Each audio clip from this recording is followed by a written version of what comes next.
28 ans après, le Congolais subit la guerre, le Congolais subit des pertes de vies humaines estimées en millions, de pertes matérielles et de déplacés. Cette fois-ci, ils ont décidé d'exprimer leur ras-le-bol face au silence de la communauté internationale. Ils manifestent de partout, Paris, Washington, Kinshasa. Partout, le Congolais lève sa voix pour dire non à cette agression gratuite dont il est victime. C'est Choc d'idées, mesdames, messieurs, dans Éco-Télévision. Nous allons donc parler de la réalité sécuritaire, de l'actualité sécuritaire, j'allais dire. Et pour le faire, j'ai un invité, c'est lui qui n'a pas sa langue dans sa poche, qui défend plutôt un point de vue pas suffisamment partagé dans l'opinion, mais il assume. J'aime son courage, c'est pour ça que je l'ai invité pour aborder la question. Louis, c'est Ludovic Kalenga, il est coordonnateur de PMVS. Il va nous dire d'ailleurs un peu plus parce qu'on l'a vu dans deux, trois dossiers qui concernent les institutions publiques en République démocratique du Congo. Avec lui, on va essayer de traiter cette actualité sécuritaire, le M23, le Rwanda, les soutiens de Rwanda, les silences des ambassades, les silences de la communauté internationale, toutes les réclamations des Congolais partout dans le monde. C'est pour quelle solution? Peut-on atteindre à cette manière-là la fin de la guerre et recouvrer la paix? Ce sera la question principale de cette émission. Donc, je suis très content de vous retrouver encore une fois. Je vous remercie pour votre fidélité. Continuez de regarder, de partager et surtout de vous abonner. Monsieur Ludovic, bonjour. Bonjour. J'ai encore une fois le réel plaisir de vous retrouver. Oui. Nos échanges ont toujours été assez musclés Oui. et très intéressants et j'espère qu'on va donner cela aujourd'hui à tous ceux qui nous suivent. Comment vous allez? Non, ça va très bien. Seulement la situation à l'Est qui ne continue que de s'aggraver, qui nous inquiète. Mais ça va, on est là, on est en vie, on a toujours le courage de lancer l'alerte quand il y a des problèmes, que nous ne puissions pas nous taire, que nous puissions rétablir la vérité. Voilà. On vous a vu avec PMVS en train de faire des enquêtes sur, autour de quelques, je ne sais même pas comment les appeler, mais au niveau des institutions. On vous a vu à la RVA, si je ne me trompe pas, on vous a vu à à INPP, oui, et au FPI aussi. au FPI aussi, au INPP où on avait tabassé l'un de votre membres, vous avez dénoncé ça. Comment ça se passe? Non, ça va. On devrait rappeler d'abord que l'article 67 de la Constitution nous donne ce privilège de faire le contrôle citoyen, ce qui permet à chaque citoyen congolais de pouvoir contrôler les biens de l'État. Et quand nous avons des informations allant dans le sens d'une irrégularité quelconque, de maltraitance des agents, nous commençons par lancer l'alerte. Nous saisissons officiellement, sur base de l'article 67, bien sûr, les concernés. Et quand il n'y a pas gain de cause, nous utilisons l'article 26 de la Constitution qui nous donne aussi ce privilège de manifester pacifiquement. Comme au niveau de la RVA, il y avait eu une ordonnance qui était irrégulière, qui a été signée le 12 décembre pendant que le chef de l'État était en campagne électorale. Ça n'a jamais été lu à la RTNC comme d'habitude, ni publié dans le journal officiel, mais très curieusement, après avoir fait de pression, le 30 janvier, on publie dans le journal officiel et on voit dans les réseaux sociaux. Ils ont fait parce qu'ils ont eu une pression au FPI. Au niveau de l'INPP aussi, nous avons constaté, comment je peux dire, la maltraitance des agents, les formations, la qualité des formations baissées, un problème entre le directeur général adjoint qui serait de la famille biologique du chef de l'État, qui utilise le trafic d'influence, l'intimidation. Il a même menacé, provoqué une arrestation arbitraire du secrétaire général du PMVS.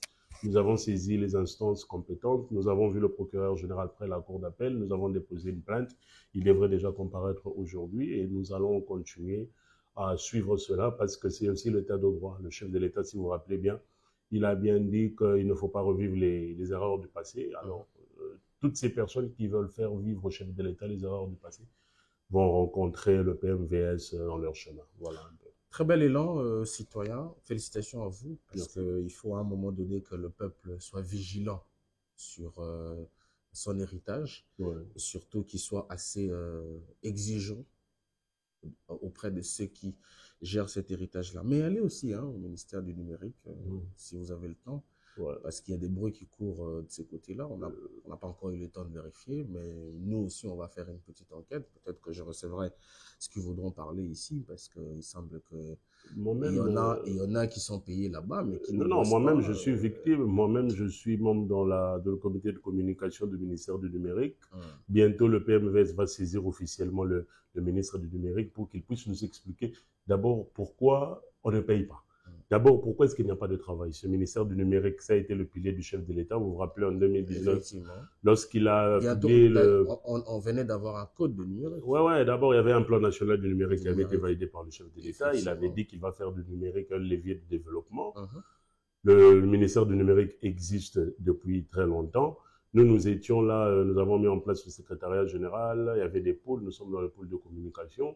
On ne nous a payé qu'une seule fois, c'était le mois de décembre, je pense que c'était pour que nous puissions fêter. Et depuis tout ce temps, on ne nous paye plus.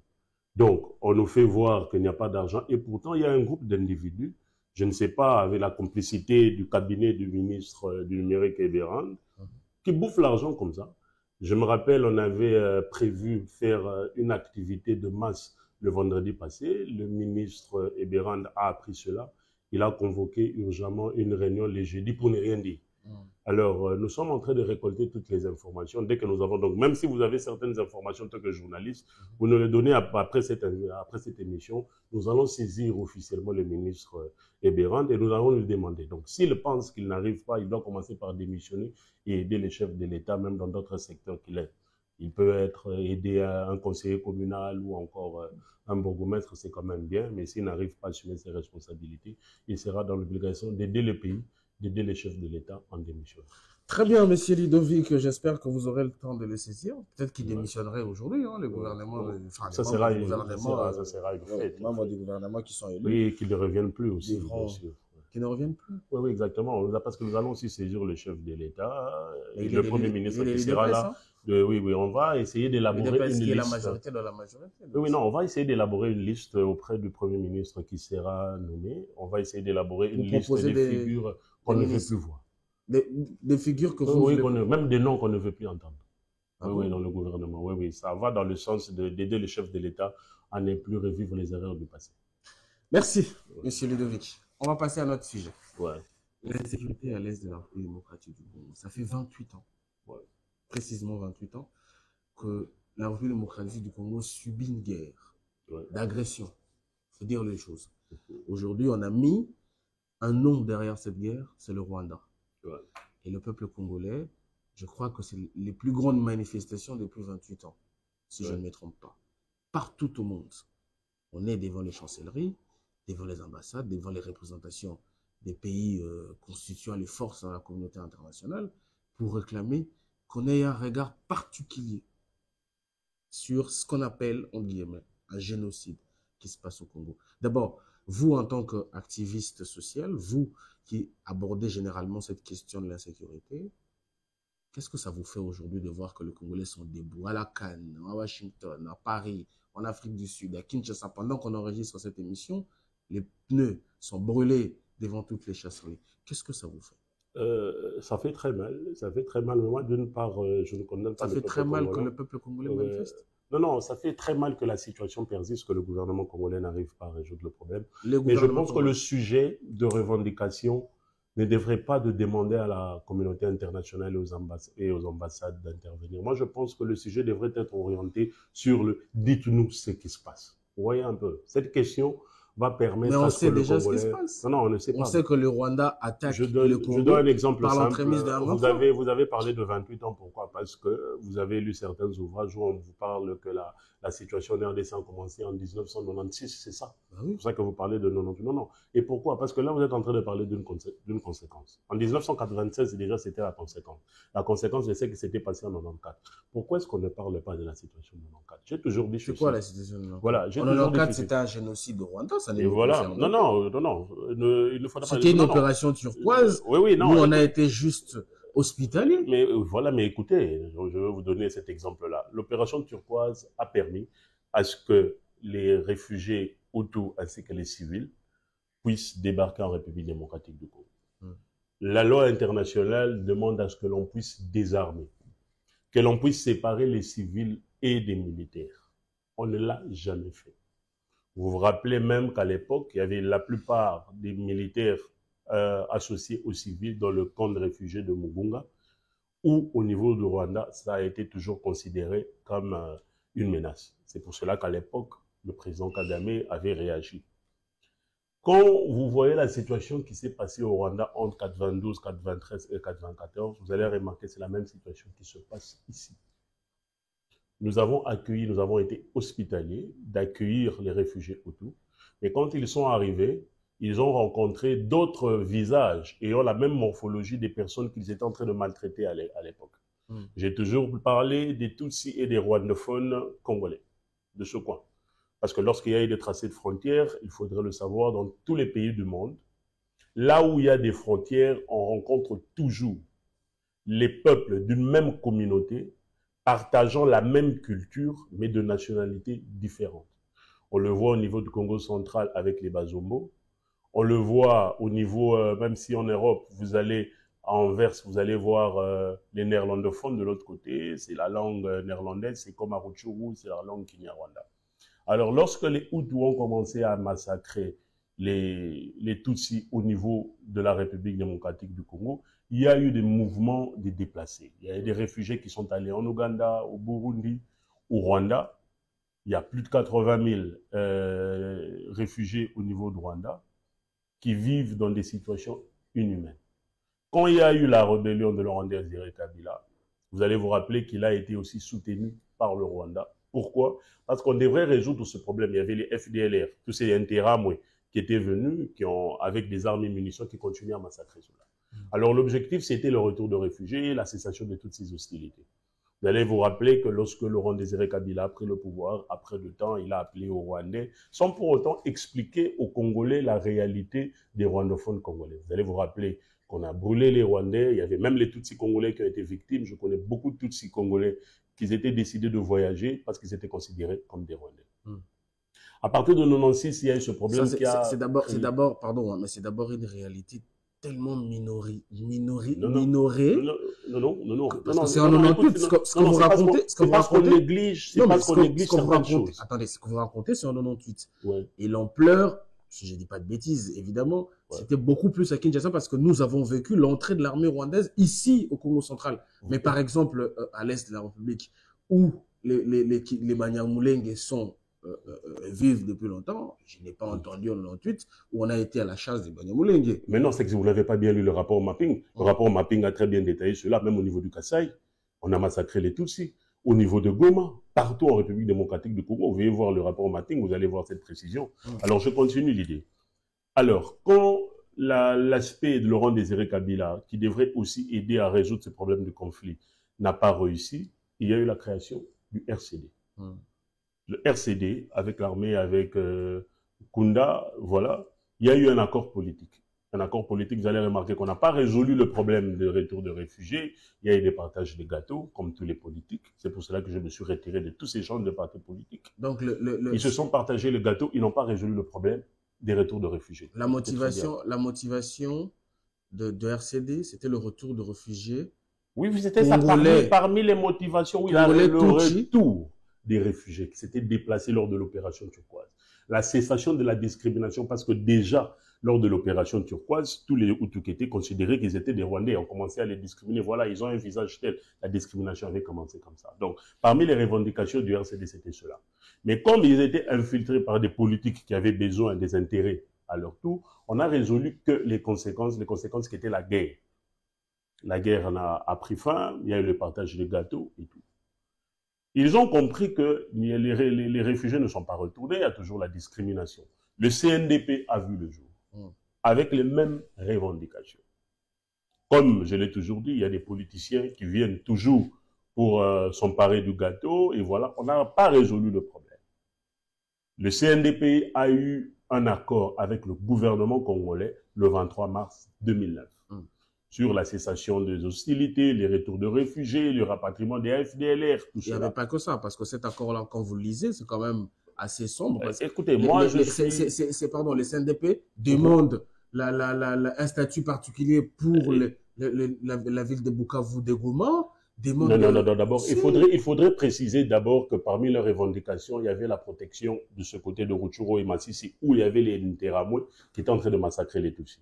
Alors, toutes ces personnes-là devraient veiller à ce que leur famille puisse retourner dans, comment je peux dire, dans la clarté et tout ça. C'est pour ça qu'il fallait un statut particulier. Non, moi je ne parle pas du statut particulier. Si, parce que c'est l'une des clauses. Non, si vous avez lu le statut particulier, moi, aujourd'hui, en tant que PMVS, mon combat, c'est sur le retour des réfugiés, la cessation de la discrimination et des hostilités. S'il y a des politiciens qui ont besoin des statuts, ça les regarde et je ne leur demande même pas de continuer cela.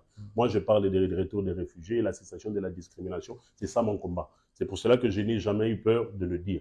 C'est pour ça que je demande toujours aussi le dialogue avec le mouvement du 23 mars.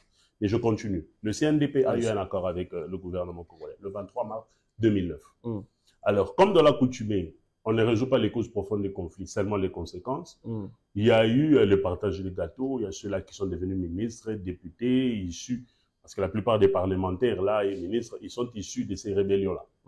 Arrivé en 2012, il y a ceux-là qui étaient toujours des patriotes et nationalistes ont compris que les familles traînent toujours au camp des réfugiés. Ils ont créé des factions.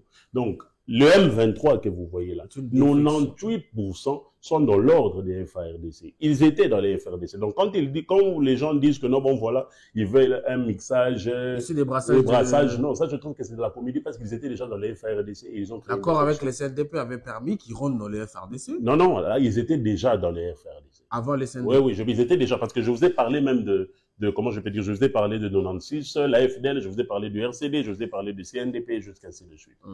Alors, ils ont créé des factions parce que les causes profondes de conflit n'ont pas été, n'ont pas été effectives. C'est pour ça que vous allez rappeler en 2013, ils prennent la ville de Goma pour les mêmes revendications. On lance les pourparlers au niveau de Nairobi. La communauté internationale dit aux membres du M23, bon, essayez un peu de vous retirer parce qu'il y a déjà des discussions de dialogue. Ils se retirent. L'ancien président Joseph Kabila négocie en secret avec la brigade spéciale des Nations Unies. Il y a eu un combat terrible. Au niveau de Rutshuru, Masisi, la plupart des personnes pensent que simplement les M23 avaient été défaits, mais je n'ai pas besoin d'entrer dans ces détails. Mais les membres du M23 se sont retirés, comme la communauté internationale, et ils ont croisé les bras. Ils ont commencé des discussions politiques. Jusqu'au moment où le président Félix Tshisekedi a eu le pouvoir. Nous avons tous appris, personnellement je n'étais pas là, mais nous avons tous appris qu'il y avait une délégation du mouvement de 23 mars qui était ici. Ils ont discuté, ils ont expliqué au chef de l'État les causes profondes du conflit. Le chef de l'État, vous allez vous rappeler, que les bonnes relations ont commencé avec l'Ouganda, avec le Kagame, et c'était très beau. Très très beau. Moi je me rappelle que le PMVS avait fait même la promotion des 3 accords qui étaient entre la RDC et le Rwanda. Soudain, nous apprenons qu'il y a une rupture diplomatique. Parce que déjà, les membres du M23, quand ils étaient venus ici, ils devraient déjà avoir le processus de retour des réfugiés, comme ils étaient entendus.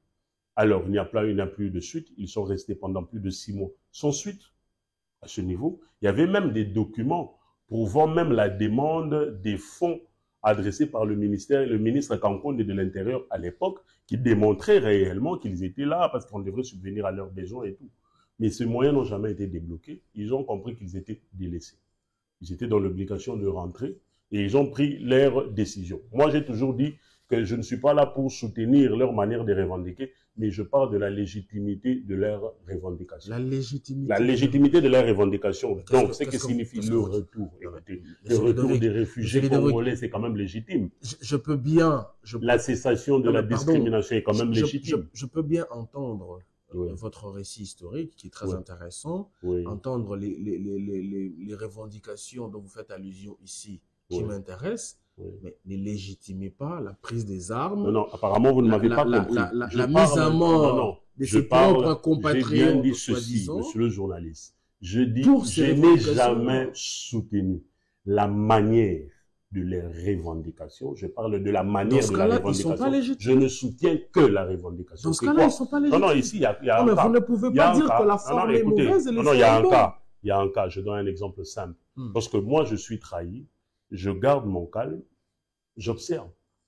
Lorsque l'un est trahi, il prend une pierre, il lance à l'autre. Quand Y est trahi, il jette de l'eau. Quand Z est trahi, il touche un couteau. Quand V est trahi, il touche une arme. Moi, je ne suis pas là pour obliger aux gens de revendiquer comme moi. Non.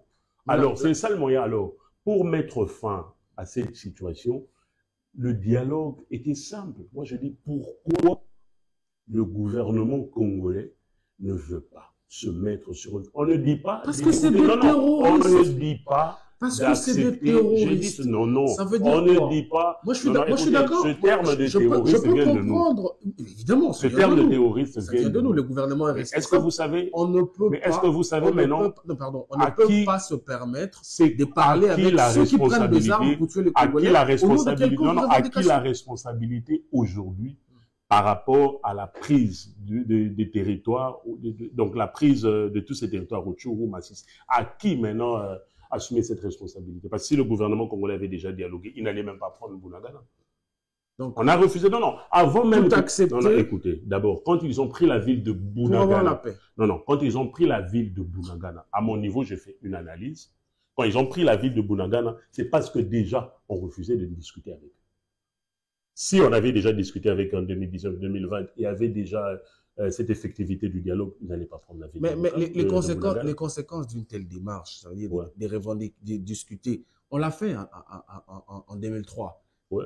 Mais pourquoi j'ai donné... Rappelez-vous, on a fait ça en 2003, suite à ce qui s'est passé en 98. Mais qu'est-ce qui s'est passé ensuite? En 2009, on avait un autre mouvement. En 2013, on en a eu un autre. En 2023, en 2022, on en a eu un autre. Le problème, c'est que la conséquence d'aller négocier avec ceux qui prennent les armes pour des revendications politiques, pour se retrouver aux institutions, fait que l'État congolais se trouve toujours dans une posture de faiblesse et ça crée des jurisprudences. Dialoguer, les gens vont toujours prendre des armes pour aller revendiquer. On doit arrêter de faire de l'orgueil lorsqu'il s'agit de dialogue. C'est pas de l'orgueil. Les grandes puissances aussi dialoguent. C'est pas de l'orgueil. Écoutez, quand on dialogue... On a dialogué 3 fois. Ça a donné plus de mouvements. On a très mal dialogué. Que la paix. J'ai dit ceci, on a très mal dialogué parce qu'on n'a pas traité les causes profondes des conflits. Il y avait une commission tripartite.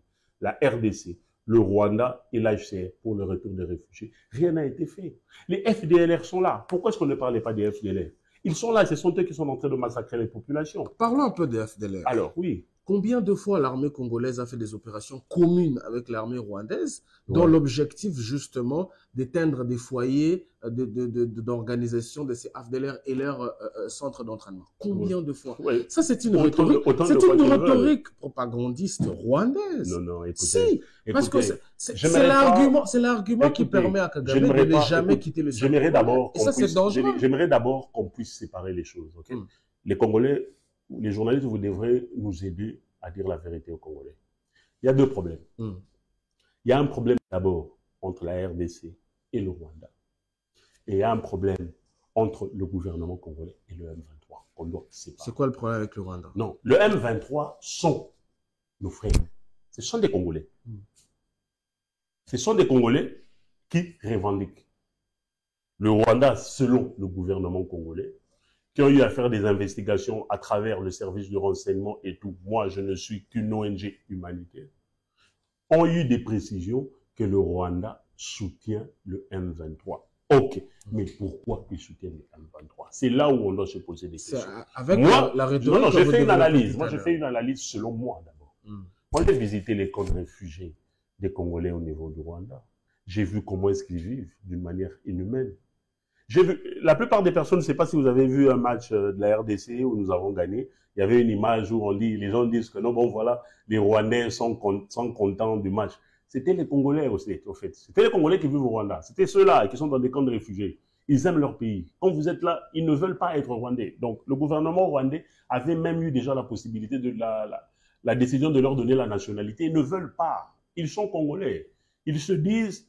Leurs parents, par exemple, sont morts ici, ils ont ça en tête. Un enfant qui a grandi avec cette psychologie. Mais écoutez, comment est-ce qu'une personne peut rentrer dans une habitation qui était de leur père, qui est habitée par un Interahamwe, qui avait perpétré le génocide au niveau du Rwanda et qui rentre pour habiter où? Soyons quand même sérieux. Le gouvernement congolais doit les protéger. Il y a tout un mécanisme, je me rappelle que le ministre Mouyaya l'a dit une fois, pour le retour des réfugiés, il le sait très bien. Il y a un mécanisme qui doit être mis en place pour leur protéger et revenir ici. Mais il y a ceux-là qui sont aussi tout autour du chef de l'État, qui bénéficient de cette situation, de cette guerre. Il y en a. Parce que les gens sont morts, les gens meurent chaque jour. Il y a des revendications maintenant de l'autre côté. Vous savez pourquoi il y a des revendications comme ça? Parce que nous avons politisé même le football. Nous avons politisé cela. Si le gouvernement congolais doit prendre ses responsabilités pour identifier le problème. On identifie le problème. On ne va tuer personne, ce n'est pas un attentat à la bombe. Dites à vos frères, à nos frères du M23, ok, qu'est-ce que vous voulez? Si A, vous ne voulez pas, vous dites non, avec A, on ne veut pas. Mais le retour de réfugiés, oui, ce sont des Congolais, on doit identifier pour qu'ils n'aient pas des infiltrés. Et tout ça, ça va traîner 7 ans, 10 ans, qu'on le fasse. Vous pensez pourquoi dire non? Vous pensez aujourd'hui que si on négocie avec le M23, Kigali va nous laisser tranquille? Donc Kigali d'abord a un problème. Est-ce que Kigali a un problème? Vous venez de dire que Kigali... Non, moi je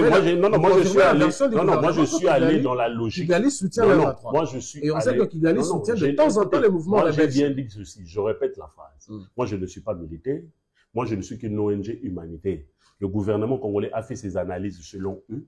Et nous ont dit que non, écoutez, non, moi je ne suis d'accord avec personne. Moi je ne serais d'accord que comme moi-même je ferai des investigations et j'ai des indicateurs prouvant que le Rwanda soutient le M23. Non, ça c'est un double langage de la part de PMVS. Écoutez, si, c'est un double langage. Assumez-vous quand même. Pourquoi? Un double langage, où est le langage? Vous êtes une organisation humanitaire congolaise. Écoutez, déjà dans la logique des faits, le PMVS n'a jamais une logique d'accuser les gens. On n'accuse jamais. Nous, on identifie les problèmes et on associe les deux parts, trouver des solutions. Même dans ma propre vie, je vis comme ça. Les Congolais sont en train de mourir, mais vous... Mais pourquoi écoutez, vous ne trouvez pas de coupable. On n'a jamais compris. Vous voyez les politiciens... Faire de la neutralité. Vous voyez les politiciens, d'abord, doivent commencer par connaître le niveau mental du Congolais. Parce qu'il y a certaines personnes, il suffit simplement de lui dire que le Rwanda nous agresse. Il peut tuer un Rwandais. Et pourtant, le chef de l'État avait même dit que nous n'avons pas un problème avec le Rwanda. Il faut essayer de faire cette propagande, d'expliquer aux gens.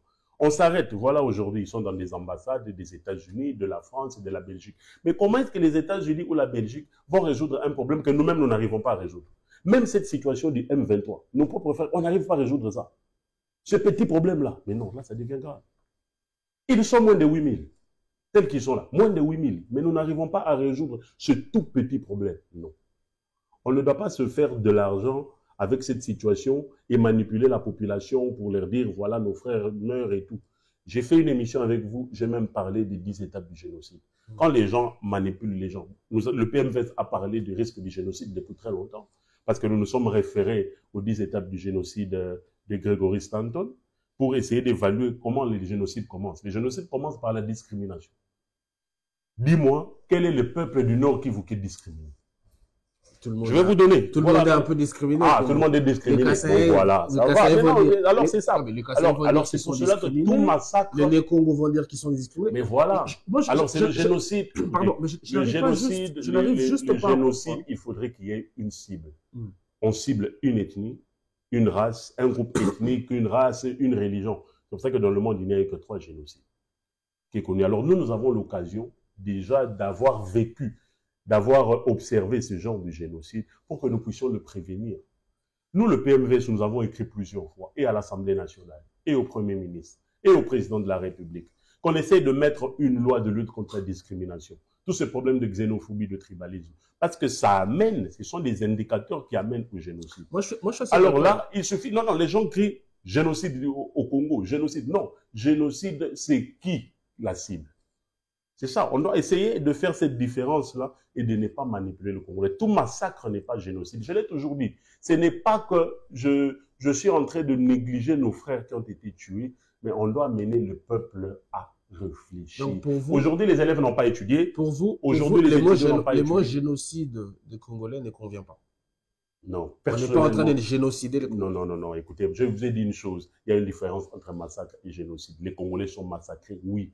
Écoutez, on ne doit pas être manipulé par les propagandes politiques. C'est ce qui nous embrouille. Parce qu'aujourd'hui, vous devrez savoir que ce sont ces discours politiques qui ont fait à ce qu'il y ait des désordres là-bas au centre-ville.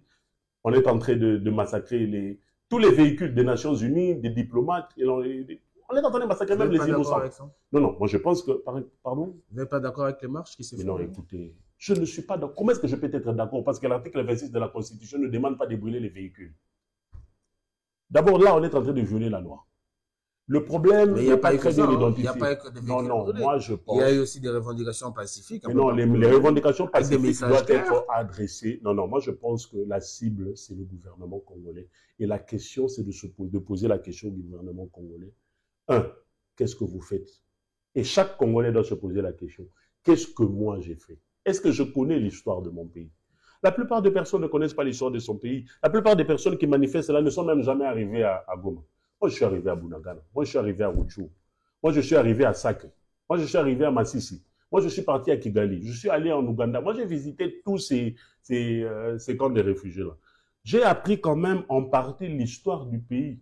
Et j'ai compris que les politiciens nous ont beaucoup manipulés. C'est pour cela que non, moi, j'avais arrêté cette affaire des partis politiques. Parce qu'automatiquement, je deviens complice de cette barbarie. On doit résoudre ce problème, je vous dis. Il suffit, cette solution à l'est du pays peut être résolue en 2 heures. J'ai dit en 2 heures. En 2 heures du temps. Rien qu'en 2 heures du temps. Ça peut être résolu. Et tous ces groupes armés vont baisser les armes. Mais lorsque chacun alimente à sa manière le dialogue. Vous appelez au dialogue avec les M23. Non, non, ceux-là qui ont pris les armes. Que le gouvernement... Oui, les M23. Justement. Exactement. Écoutez, que le gouvernement... Non. J'aimerais te poser une question. Pourquoi est-ce qu'on ne parle pas des ADF? Qui ne parlent pas des Codeco, qui sont en train de massacrer en Ituri? Pourquoi c'est simplement les M23? Vous savez combien de personnes meurent au niveau de l'Ituri, les EMA? Non, non, les gens ne comprennent pas. Les EMA sont massacrés. Les Teke, il n'y avait pas élection ici à Kwamoun. Qui parle des Teke? Nous sommes la seule structure qui a parlé des Teke. C'est nous la seule structure qui avons écrit au chef de l'État pour alerter de cette situation. Les Teke sont appelés des Gabonais. Qui s'en mêle? Personne. Parce qu'ils pensent que là-bas, il n'y a pas d'argent, il n'y a que le foufou et le maïs. C'est là où il y a des minerais, où là, tout le monde s'entretue. Non, ce n'est pas normal. De la même manière que le peuple congolais s'est levé pour demander à la communauté internationale de résoudre les problèmes de l'Est, c'est de cette même manière qu'on doit résoudre les problèmes aussi des Teke, qui sont là. Les problèmes de Koulouna ici, des enlèvements. Qui a déjà manifesté devant un ministère quelconque de tutelle, le ministère de la Défense? Tout sur le même pied d'égalité. Mais non, écoutez, il y a des problèmes. Moi, je sens de la manipulation politique dans cette situation parce que les gens ne savent même pas pourquoi est-ce qu'ils revendiquent. Ceux-là, quand on dit vous revendiquez pourquoi, nous revendiquons pour le silence de la communauté internationale. Les silences, ils doivent dire quoi? Cette communauté internationale, combien de fois aussi, moi j'ai entendu, ils ont dit dans les réseaux sociaux, nous demandons au Rwanda de ne pas soutenir les M23. Combien de fois ils ont dit, nous demandons au FARDC de ne plus négocier avec les CNDP. Vous voulez que la communauté internationale fasse quoi? Descendent ici, remplissent les gens au stade, appellent tous les membres des M23, me coupent la tête? Non, on doit quand même réfléchir. Quand on fait une manifestation, on doit savoir on manifeste pourquoi. On va demander aux Américains de dire quoi? Dites-moi. Biden doit se mettre sur une même table, il appelle le chef de l'État, il appelle Paul Kagame, il appelle tous les peuples congolais, il dit quoi? Il se bat, battez-vous. On ne dit pas que ça. Par exemple, on appelle au soutien. On est une communauté internationale. Écoutez, on a vu comment est-ce que l'Occident, en gros, l'Europe et les États-Unis ont soutenu. L'Ukraine aussi a une armée, non? Oui, exactement. Pourquoi est-ce que les États-Unis, toute l'Europe ont envoyé des munitions, ont envoyé de l'argent pour que l'Ukraine soit soutenue dans cette guerre? Pourquoi ne pas le faire? La guerre continue, du Congo? Non, la guerre continue, oui. Si, la guerre continue. Alors, mais vous croyez que c'est... donc vous voulez me dire que le peuple congolais veut qu'on envoie l'argent? Il faut qu'on nous soutienne aussi. Non, il ne faut pas faire l'hypocrisie. Non, écoutez, il y a le problème. Ne comparez d'abord pas le problème. On est agressé? On est agressé, oui ou non? Non. Nous sommes agressés. Non, écoutez d'abord. Aujourd'hui, il y a énormément de rapports. Il y a énormément de rapports. Il y a une très grande différence. Qui démontrent qu'il y a des militaires rwandais qui se battent aux côtés d'un autre. Non, mais écoutez, citez-moi un. Je vais demander à tout le monde de me citer 2 militaires rwandais qu'eux connaissent. Vous remettez en cause les textes du gouvernement? Écoutez, vous remettre en cause. Nous ne sommes pas de Dieu, mon Dieu. Comment est-ce que nous sommes là, des jeunes intellectuels qui doivent réfléchir, on se met devant un poste téléviseur et on accepte tout ce que les politiciens disent? Non, je parle du gouvernement, je ne parle pas des politiciens. Écoutez, moi je connais des membres du gouvernement qui nous ont dit que les Tutsis congolais n'existaient pas. Nous les connaissons, je devrais accepter. Je suis venu découvrir moi-même, à travers aucun membre du gouvernement. Le président applique lui-même. Mais non, ce n'est pas parce que le chef de l'État l'a dit que l'on doit accepter. C'est une La réalité Constitution Voilà. consacre la nationalité. Mais voilà, là maintenant, vous me parlez, là, maintenant, vous êtes en train de me parler de cette logique. Alors, concernant cette situation à l'Est, je vous ai expliqué les causes profondes des conflits, mon cher ami. Je vous ai expliqué notre prise de position par rapport à la résolution. Et nous avons écrit plusieurs fois au gouvernement congolais. À travers les médias, nous en parlons chaque jour qui passe. Moi, je me dis qu'on doit essayer même le dialogue cette fois-ci, essayer de traiter les causes profondes des conflits, qu'on essaye ça. Qu'on arrête un peu les partages des gâteaux, tout ça, mais ça, non, les causes profondes des conflits, qu'on essaye un peu de résoudre ce problème. Nous savons qu'il y a beaucoup de personnes qui bénéficient de cette guerre. Ok, ça va, c'est leur gagne-pain, mais là, il y a des Congolais aussi qui perdent leur vie par rapport à cette protection des autres. Ce n'est plus le moment de la guerre coûte très cher. La guerre coûte cher, mais la paix, le dialogue coûte moins cher. Ce n'est pas un attentat à la bombe, j'en appelle à l'implication totale du gouvernement congolais. Au chef de l'État, le chef de l'État a dit qu'il ne veut plus revivre les erreurs du passé. Nous, le PMVS, on considère les erreurs du passé comme toutes les discriminations à l'encontre des Emma, des Tutsis, des Teke, tous ces messages de haine, tout justement, ces discriminations quelque peu généralisées en République démocratique du Congo, ouais, qui d'ailleurs, moi je trouve qu'elle s'explique de par notre histoire, si on peut revenir à 1885. Comment vous voyez ces dialogues-là? Doit-on dialoguer simplement avec l'M23 sur la question de discrimination des Tutsis congolais, ou ça doit être un dialogue aux allures, je veux dire, nationales? Non, le dialogue doit être continuel. On avait proposé des conférences interprovinciales, chaque notable de différents coins. On va pas être un pays de dialogue éternellement. Non, quand on parle du dialogue, on parle de la mise en place d'un dialogue permanent, de discussions permanentes, surtout entre les notables, les gouvernants, les jeunes, ainsi de suite. On doit essayer de rétablir la vérité. Parce qu'aujourd'hui, s'il y a la haine qui s'établit... Je comprends très bien, dialogue permanent, ça veut dire... Oui, quand je parle de dialogue permanent, je parle de la continuité des discussions. Je donne un exemple. Vous voyez les genres de plaidoyer que nous faisons. Pourquoi pas qu'il y ait des émissions de 45 minutes chaque jour dans des différents radios, télévisions. Pourquoi pas créer même des théâtres, des cinémas, dans des églises, par-ci, par-là, essayer de réexpliquer aux Congolais l'histoire du pays. Leur faire voir que non, bon voilà, les causes profondes du conflit, s'il y avait guerre à l'est du pays, c'est parce qu'il y avait telle communauté qui était discriminée depuis telle année. Mais aujourd'hui, nous allons dans cette, on va dans cette solution pacifique pour reconnaître que réellement ils sont congolais. Quand je parle de la reconnaissance, je parle de la reconnaissance psychologique. Ils sont Non, je parle de la reconnaissance psychologique. Non, mais ça c'est un faux procès, monsieur. Non, c'est un très grand procès. C'est un faux procès. Non, vous n'avez pas suivi. Bon, ils sont reconnus. Vous avez suivi Bitakwira avant-hier. Mais qu'est-ce qu'il représente, Bitakwira? C'est un élu du peuple. Mais attendez, quelle opinion entraîne-t-il? C'est un élu du peuple. Quelle opinion entraîne-t-il? Non, écoutez. Je suis pas d'accord avec ce qu'il dit. S'il est dans l'ordre du délit, vous avez suivi Mbosso. On va pas se baser sur le propos de Bitakwira pour aller prendre des armes. Non, écoute, Mbosso, ce n'est qu'une conséquence de la situation qui se passe.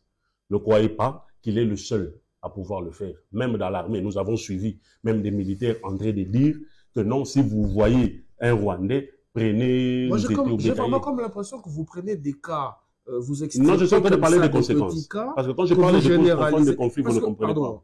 Pardon, depuis 1957, admettez qu'il y a quand même les Banyamulenge qui vivent ici au Congo, qui sont des Congolais, qui vivent tranquillement. Ils vivaient toujours de la discrimination depuis très longtemps. Donc ces gens-là vivent il y avait même une différence. Vous voyez la carte d'identité des Zaïre là. Il y avait une différence. Il y avait une lettre qui était en train de séparer les Tutsis de Rutshuru, Masisi et des Congolais. J'ai oublié la lettre. C'était A ou B. C'était très différent. Il y avait déjà une discrimination depuis très longtemps. C'est pas pour rien que le chef de l'État, Mobutu, en 1972, avait créé la loi de 1972 pour faire accepter cette nationalité, même pour ceux-là qui étaient déjà au Congo avant l'année 60, avant 1960. C'est parce qu'il y avait déjà des discriminations. C'était depuis très longtemps. Sauf que maintenant, ça s'est amplifié avec les réseaux sociaux.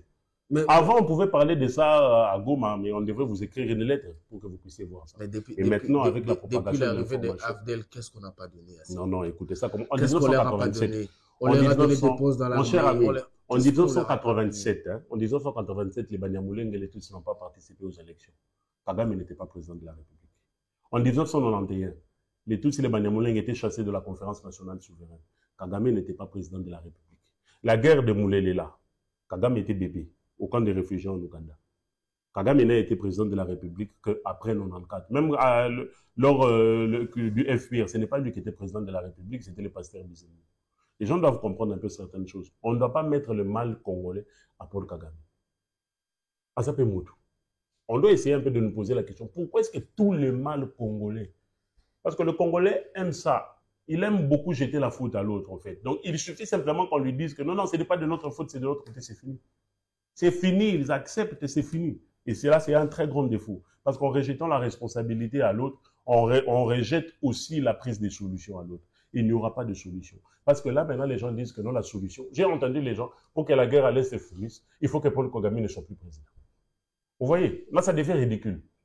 Très ridicule. Comment est-ce qu'une seule personne peut être le mal des milliers de Congolais?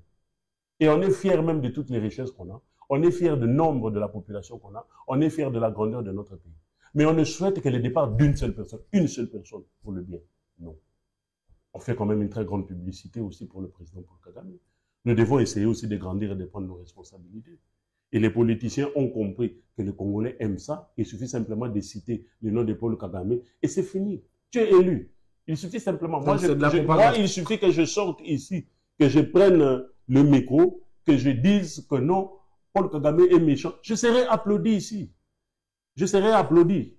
Et on peut même souhaiter me mettre ministre. C'est parce que j'ai dit ça. Mais non. Non. Parce que ce combat qu'on mène, aujourd'hui, je vais même vous révéler encore une autre chose.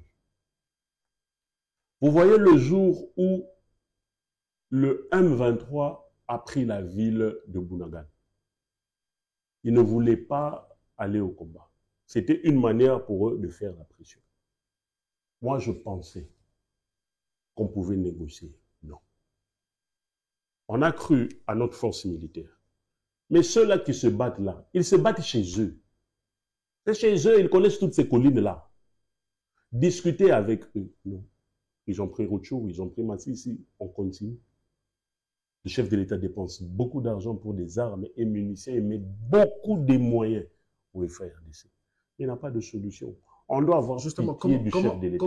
Comment vous expliquez, par exemple, à l'opinion qui nous regarde, que le FARDC, qui a, je crois, plus de 20 000 hommes, autour de 20 000 hommes, si je ne me trompe pas, à l'Est de la République, n'arrive pas à venir en main, n'arrive pas à défaire un mouvement rebelle de moins de 8 000 hommes? Moi, je ne suis pas militaire. C'est pour cela qu'en tant que civil, je demande le dialogue. Parce que je ne sais pas comment ils se battent là-bas. Je ne sais pas qui meurt. Je ne sais pas quelle arme ils utilisent. Moi, je suis un observateur. Je vois simplement qu'il y a plus d'une année que le M23 a pris Bunagana et tout. Et en citoyen, en intellectuel, en homme conscient, réaliste et qui réfléchit, on a toujours demandé le dialogue. Cette résistance-là d'un M23 nous dit clairement, noir sur blanc, qu'ils ont une armée régulière derrière eux. Et c'est comme ça que le gouvernement a raison. Moi, je trouve que le gouvernement a raison de dire que l'armée rwandaise... J'ai toujours dit une phrase. Même le secrétaire général de l'ONU, qui a donné une interview à une chaîne concert, a dit que le M23 était suffisamment armé. J'ai toujours dit une phrase. Ça ne veut pas dire que moins de 8 000 personnes... J'ai toujours dit une phrase. Aucune armée dans le monde, dans l'univers, ne peut battre un groupe d'individus qui se battent pour leur survie. C'est divin. Les gens vont négliger ça, mais c'est divin. C'est très divin. Où est-ce qu'ils ont trouvé cet armement-là? Moi, j'ai dit que c'est divin. Ils ont le soutien de Dieu, papa. Le soutien de Dieu, oui. Qui leur rachète des armes. Mais qu'est-ce que je peux dire? C'est le soutien de Dieu qui leur rachète des armes. Moi, je suis étonné. Non, le soutien de Dieu leur rachète des armes. Mais dites-moi. Donc, écoutez, parce que le secrétaire général de l'ONU dit allons dans l'effectif que les M23 sont suffisamment armés aux allures d'une armée régulière. Allons dans l'effectif de l'armée rwandaise et de l'armée... Bon, admettons, je vais dans cette logique malgré que je ne suis pas d'accord avec. Allons qu'ils sont soutenus par toute l'armée rwandaise. Est-ce que toute l'armée rwandaise, l'effectif est comparable au FARDC? Donc, quand vous dites ça, automatiquement... La guerre, ce n'est pas que l'effectif, c'est aussi les munitions. Donc, c'est aussi les munitions. Mais nous avons l'argent, on a acheté des munitions par-ci, par-là. On vient de sortir d'un régime de notification il n'y a pas longtemps. Moi, le problème, il est aussi un problème de droit. Si l'armée régulière rwandaise soutient la M23, on doit donc obtenir des instances internationales des sanctions. Pour des sanctions, il faut sanctionner l'armée rwandaise parce que elle ne respecte pas le droit international. Mais alors, c'est au gouvernement congolais de faire ça. Est-ce que c'est ces lobbies-là, vous connaissez qu'on est en train de faire. C'est comme ça que les gens... Comment ça se fait? Non, c'est parce que nous ne sommes pas sérieux, c'est tout. Quand notre ministre des Affaires étrangères va parler à la tribune de l'ONU, le président lui-même... Vous croyez Ça, c'est du populisme, mon frère. Écoutez, ça, c'est du populisme. Vous savez comment l'État où Paul Kagame a eu le Rwanda, en 94, il n'y avait rien, même pas un vélo. Mais il s'est battu pour son pays, pour qu'il y ait quand même cette crédibilité-là.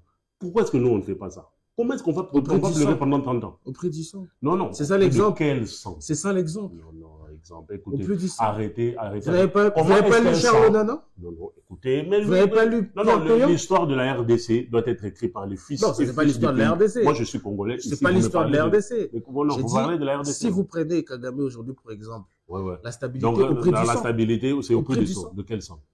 Vous n'avez pas lu Charles Onana, justement? Non, écoutez. Au sein du moi, écoutez. Au sein de tous les morts, des assassinats. J'étais au Rwanda, j'ai discuté avec beaucoup de gens entrepreneurs qui ont une autre pensée, une autre réflexion sur la vie. Vous n'allez pas dire que non, le sérieux que moi j'ai vu chez les jeunes Rwandais qui aident leur pays, c'est au prix du sang. Non, non. Ils sont sérieux, c'est tout. Arrêtons de manipuler les populations. Non, si le Rwanda est comme ça, c'est au prix du sang. Si vous allez au Rwanda, c'est beau, c'est le prix du sang. Non, non. Ça, ce n'est pas être responsable. On doit essayer aussi de comprendre. J'étais au Kenya aussi, leur pays est avancé. J'ai vu beaucoup de jeunes entrepreneurs de l'autre côté, même en Ouganda, même à Brazzaville, même en Angola. Pour que beaucoup de pays nous prennent au sérieux, on doit commencer par être sérieux nous-mêmes, résoudre notre problème du développement économique, résoudre le problème de corruption, résoudre le problème d'insécurité, résoudre tous ces problèmes. On est en train de terminer. Nous n'arrivons même pas à manger. Comment est-ce qu'on va nous prendre au sérieux? On est en train de terminer. Je pose la dernière question. On sort des élections. On a donc, le peuple a fait confiance à une classe dirigeante. On a quelques anciennes élites, mais on en a aussi de nouveaux. Est-ce que vous estimez qu'aujourd'hui, avec la classe politique qui vient d'arriver aux affaires grâce aux élections, nous avons là une capacité en termes de main-d'œuvre politique pour résoudre le problème du conflit? Parce que c'est ça quand même le problème des 3 décennies. Est-ce que vous pensez que cette classe politique peut-elle arriver au bout de cette problématique? Moi, je fais confiance à ce mandat du chef de l'État, parce que moi, je suis de nature à écouter et à observer. Le chef de l'État avait bien dit qu'on ne va pas revivre les erreurs du passé. Moi, je considère que toute cette situation de l'Est ici, c'était des erreurs. Alors, on observe. J'attends le nouveau Premier ministre qui sera là. Nous allons le saisir officiellement. Donc, même les 18 ans de négociations avec tous les groupes rebelles, avec la... Non, parce que j'ai dit ceci. Non, j'ai dit c'est parce qu'on est en train de résoudre les conséquences. C'est pour ça que j'ai dit maintenant la solution, ce sont les causes profondes. On résolvait les conséquences. Il faut résoudre le problème des discriminations. Les causes profondes. Il faut ramener les réfugiés. La cessation des discriminations, apporter, vraiment lancer une propagande d'unité nationale, de fraternité et de paix entre tous les Congolais. Nous devons être un seul peuple et résoudre les problèmes nous-mêmes et ne compter sur personne, que sur nous-mêmes. On a fini, M. Ludovic. C'est moi qui vous remercie. Cordon de PMVS, peut-être un dernier mot pour J'en appelle simplement au calme, surtout à la jeunesse congolaise. Je comprends la frustration par rapport à beaucoup de problèmes, mais je leur dis que ces genres de revendications aggravent encore des problèmes, l'insécurité s'aggrave, on attaque ceux-là qui ne sont pas concernés, des innocents. Je ne refuse pas les manifestations, mais que ce soit des manifestations pacifiques. Et je dirais aussi ceux-là qui revendiquent de saisir les concernés, qu'on saisisse officiellement le chef de l'État, le ministre de l'Intérieur, le Premier ministre actuellement, et urgemment qu'on essaie de mettre une commission spéciale pour essayer d'étudier cette situation urgente de l'Est du pays, que ça ne soit pas composé de ces ministres et des députés, non, d'autres personnes. De la société civile, de la société civile et de l'Église catholique, qu'on mette aussi l'Église catholique, parce qu'il y a des évêques de tous ces pays qui sont là-bas à Kigali, même Cholet est là-bas. Moi, je pense que quand ils vont rentrer, ça doit être la société civile avec l'Église catholique et certains religieux, prêtres, des pasteurs, qu'on puisse résoudre cette situation. Les politiques vont nous amener leur intérêt là et ça risque d'être de la danse. Autant que je suis content, mesdames, messieurs, on est arrivé à la fin de cette révolte, de cette montée de patriotisme, parce que moi, ça m'émeut, et ça me fait beaucoup plaisir, mais autant nous devons nous le dire, que la responsabilité, elle est d'abord la nôtre. Exactement. Dans cette guerre, et il ne faut pas tomber dans le piège de la propagande. Je suis tout à fait d'accord avec ce message-là, qu'il va falloir être beaucoup plus exigeant avec nous-mêmes, parce que 28 ans à vivre avec une guerre, on ne peut pas dire que la faute est complètement à l'autre. Nous aussi, à un moment donné, on l'a accepté, donc il faut plutôt se regarder que regarder l'autre. Parce que je ne vois pas moi non plus ce que la communauté internationale ferait pour terminer cette guerre. Exactement. Cette émission est finie, Monsieur Ludovic. Merci C'était un beaucoup. plaisir de vous recevoir. Merci. Vous regardiez donc Choc d'idées dans Éco-Télévision. Partagez cette émission. Abonnez-vous. Ne la regardez pas seul parce que ce n'est que nombreux ou ensemble qu'on pourra trouver des solutions. C'était donc Choc d'idées. On a parlé de la sécurité, de l'insécurité et de la guerre en République démocratique du Congo. Je rappelle que je recevais pour vous Monsieur Ludovic Kalenga. Il est cordon de PMVS, qui est une ONG de contrôle citoyen. Exactement. Je vous retrouve prochainement avec un autre invité, mais avec le même plaisir. Continuez à regarder, que la paix soit dans vos maisons. À bientôt.